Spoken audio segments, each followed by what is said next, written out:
दोस्तों, आज मैं आप लोगों से ख़ास तौर पे जो स्कूल मालिक हैं और जो स्कूल्स प्रिंसिपल हैं उनसे कुछ फर्नीचर के रिगार्डिंग डिस्कशन करना चाहता हूँ कि हम अपने फर्नीचर की लाइफ को कैसे और ज़्यादा इंक्रीज करें। कैसे हम फर्नीचर को बहुत ज़्यादा से ज़्यादा तक समय तक यूज कर सकें। तो उसके लिए कुछ टिप्स हैं। उन टिप्स को अगर हम दिमाग में रखते हैं या उन टिप्स को अगर हम लोग यूज करते हैं तो हमारा जो फर्नीचर 4-5 साल चल रहा है तो वो 2 गुना और 3 गुना समय तक वो चल सकता है। सबसे पहले तो हम लोगों को ये ध्यान रखना है कि हम जो भी फर्नीचर ले रहे हैं, जिस क्लास के लिए ले रहे हैं, जिन बच्चों के लिए ले रहे हैं, तो वो ओवर साइज या अंडर साइज ना हो। हम कोशिश ये करें कि जिस क्लास के बच्चे उस पर बैठेंगे हमारे, या जिस एज ग्रुप के बच्चे बैठेंगे, तो उनके लिए ना तो वो फर्नीचर हमारा छोटा हो और ना वो फर्नीचर बड़ा हो। अगर वो फर्नीचर छोटा या बड़ा होता है तो वो फिर वो अनकम्फर्ट भी बच्चे रहते हैं और वो ड्यूरेबल भी नहीं रहता है। थोड़े टाइम बाद वो फर्नीचर ख़राब होने की कंडीशन उसकी बन जाती है। दूसरा, हम लोग ये काम करें कि जो भी फर्नीचर हमने लिया हुआ है, हम मंथली बेसिस पे सारे क्लासेस के उन फर्नीचर को चेक करें। अगर उनमें पेच निकले हुए हैं तो तुरंत उनमें पेच लगाएं। अगर नट बोल्ट निकले हुए हैं तो उनमें हम तुरंत नट बोल्ट लगाएं। अगर उनके अंदर नीचे सूज लगे हुए हैं जिससे कि फर्श भी ख़राब हो सकता है और फर्नीचर भी ख़राब हो सकता है, तो उनको हम सूज लगाएं। ये हमें मंथली या 15 दिन के अंतर पे एक ये वर्कआउट करना पड़ेगा। या तो हम सारे क्लास टीचर की ये ड्यूटी लगाएं कि जब भी फर्नीचर में कोई प्रॉब्लम आए तो वो स्टेट ऑफिसर को इंस्टेंट इसके बारे में बताएं कि मेरे यहाँ फर्नीचर में ये प्रॉब्लम आई हुई है, इसको सॉर्ट आउट करना है, और उसको मंथली बेसिस पे हम लोग ठीक करें। तीसरी चीज़ क्या है कि जब भी कोई लैमिनेट हमारी फर्नीचर की निकलती है या बीडिंग या मार्जिन हमारे फर्नीचर की निकलती है, तो उसी टाइम अगर हम उसको ठीक कर देते हैं तो वो फर्नीचर हमेशा के लिए ठीक बना रहता है। और अगर हम उसको टाल देते हैं तो सबसे पहले तो बीनियर हमारा या फिर लेमिनेट हमारी ख़राब होती है। सेकंड नंबर पे हमारा जो उसके नीचे प्लाईवुड लगी होती है वो प्लाईवुड भी हमारी ख़राब हो जाती है।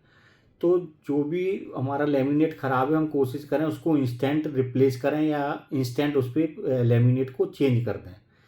तीसरा क्या है कि हम लोग फर्नीचर को नमी और पानी से बचाएं। अगर फर्नीचर के ऊपर पानी फैला हुआ है तो उसको फर्नीचर के ऊपर से हम पानी को तुरंत हटाएं, सूखे कपड़े से उसको साफ़ करें। और हम फर्नीचर को कभी भी दीवार से लगा करके ना रखें। कोशिश ये करें हम दीवार से थोड़ा सा हटक के उस फर्नीचर को लगाएं। तो उससे क्या होता है कि हमारा जो फर्नीचर है वो नमी नहीं पकड़ता है, और जब वो फर्नीचर हमारा नमी नहीं पकड़ेगा तो उसमें कभी कोई प्रॉब्लम नहीं आएगी। तीसरा क्या है कि हम ऐसे सप्लायर से फर्नीचर लें जो सप्लायर हमें गारंटी या वारंटी देता हो।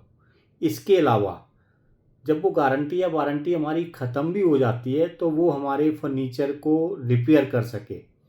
मैं जिन जहाँ जहाँ फर्नीचर सप्लाई करता हूँ, स्कूल फर्नीचर सप्लाई करता हूँ, तो साल में बहुत सारे स्कूल ऐसे हैं जो हमें हमारे ही फर्नीचर को रिपेयर करने के लिए बोलते हैं, और हम उनका मई और जून में जब स्कूल बंद होते हैं तो अपनी टीमों को लगा करके वहाँ पे उनके फर्नीचर को दोबारा से ठीक करते हैं। तो हम ऐसे सप्लायर से फर्नीचर लें जो सप्लायर अपने ही फर्नीचर को ठीक करके हमें दे सके।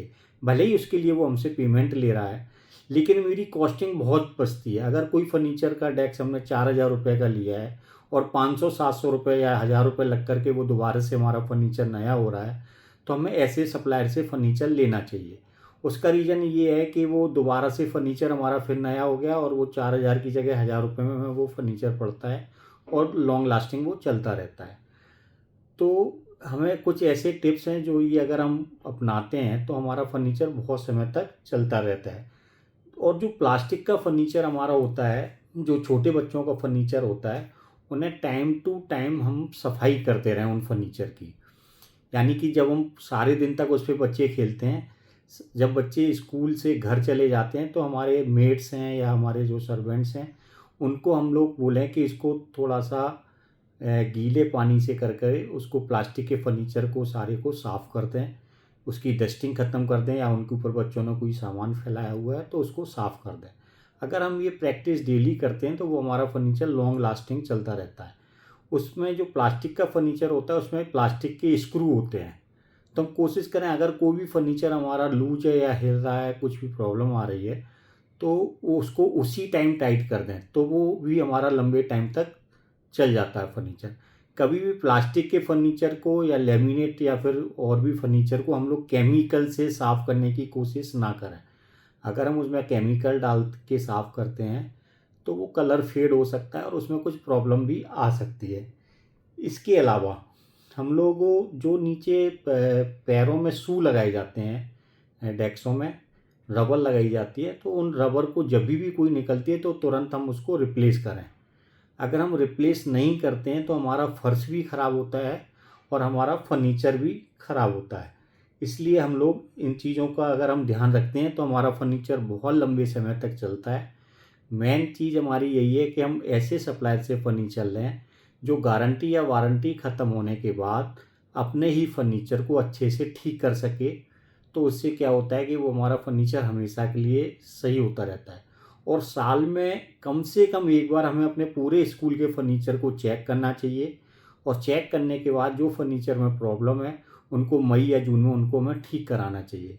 इसके अलावा 15 दिन में या 1 महीने में हमें अपने हर क्लासरूम के फर्नीचर को ठीक करनी चाहिए। अगर कोई छोटी मोटी उसमें प्रॉब्लम आती है तो उस प्रॉब्लम को अगर हम उसी टाइम सॉर्ट आउट कर देते हैं या उसी समय हम उसको प्रॉब्लम को ठीक कर देते हैं तो वो फर्नीचर में कभी आगे ज़्यादा दिक्कत नहीं आती है।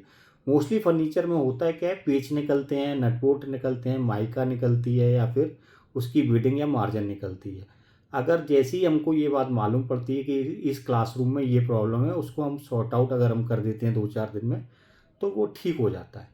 बहुत बहुत धन्यवाद। अगर ये इन्फॉर्मेशन आपको अच्छी लगी हो तो हमारे चैनल को आप सब्सक्राइब करें और लाइक करें और शेयर करें। Thank you.